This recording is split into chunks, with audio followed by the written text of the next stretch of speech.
الشبك صنع في مصر في 887 هجرية ووضع في 888. شو مكتوب هنا؟ أنشئ في عهد السلطان النصر أشرف قايتباي 888 1483 هجرية. نبي ندخل داخل الحجرة وشوف الواقع من الداخل. خلها تجي هنا يا ابوي، جيبها هنا من الأمام، خلها تجي هنا، جيبها هنا.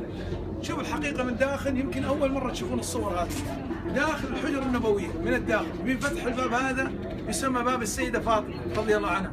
نبي ندخل من الداخل شوف الحقيقة الآن، لأنه كثر الكذب والدجل بالإنترنت والجوالات صور بأنه هذا قبر الرسول عليه الصلاة والسلام، ودجال يطلع يقول لك هو خادم الحجرة. لا يوجد خادم الحجرة إلا الرئاسة. شوفوا الحرمين. حنشاهد الآن الوضع من الداخل. شوف الحقيقة الآن ينفتح الباب، شوف الآن فتح الباب، شوف الواقع وصور من الداخل. دخلنا مثلك مثل أي رئيس دولة إذا أراد الدخول من الداخل، وإحنا كموظفين ندخل عملية التنظيف من الداخل. إلى أن دخلنا إيش تشاهد أمامك؟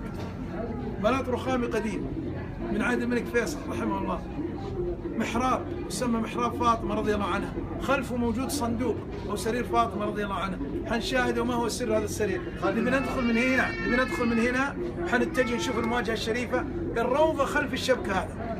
احنا متجهين من هنا ثم ندخل مع الباب ثم نجي للمواجهة. شوفوا الآن ها انفتح الباب، شايفين؟ اللي بيصور يصور يا اخوان. هذه أشياء يمكن أول مرة تشوفها، واللي بيصور يصور. شوف دخلنا من هنا، وضحت؟ لاحظ ايش تشوف قدامك؟ ستارة خضراء صح ولا لا؟ مغطاة بالجدار هذا. الجدار هذا اللي هو هذا شايفينه؟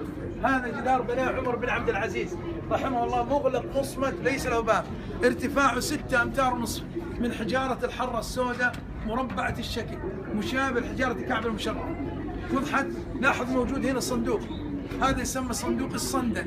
هذا احنا وقت تنظيف من الداخل نحركه يمين ويسار، لكن مدخلينه وغطينه بالستاره. هذا كان يطيب فيه من طيب الصندل من الداخل. حنتجه للمواجهه الشريفه. شوف الحقيقه، شوف الان، شوف الان. الستاره جددها الملك فهد عام 1406 هجريه الى وقتنا الحاضر. القديمه كانت من عهد الملك عبد العزيز 1370. شوف هذه المواجهه الشريفه. انت تسلم من الخارج وهم يسلمون من الداخل. وضحت؟ وش تشوف قدامك؟ لاحظ، شوف ستاره هنا، الدائره الاولى، الدائره الثانيه، الدائره الثالثه، صح؟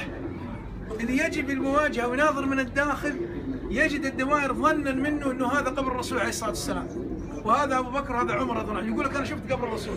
يا اخي العزيز، هذه الدائره محاذاه للوجه النبوي الشريف هنا، والثاني محاذاه لابو بكر رضي الله عنه، والثالث محاذاه لوجه عمر بن الخطاب رضي الله عنه.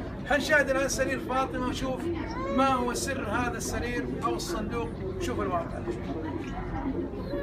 وهذه الحقيقه من الداخل. يعني انت ما تشوف شيء، انت تسلم من الخارج وهم يسلمون من الداخل مثل المدرسة. هل معناه أنا دخلت حوش المدرسة إني دخلت الفصول والإدارة؟ هذه نفس الطريقة. هذا شوف، هذا سرير فاطمة رضي الله عنه، وهذا كانت توضع فيه المجوهرات والهدايا التي تأتي من بعض السلاطين والحكام العثمانيين. مع آخر حكام العثمانيين عمر فخري باشا أخذت جميع المحتويات بالقطار إلى تركيا وتعرض بالمتحف في تركيا. هذا وين؟ هذا خلف المحراب اللي شاهدناه. حنعيده الآن من جديد، نعيده من جديد. اللي ما شاف يشوف. إلى الوقت الحالي موجود. ها وين موقع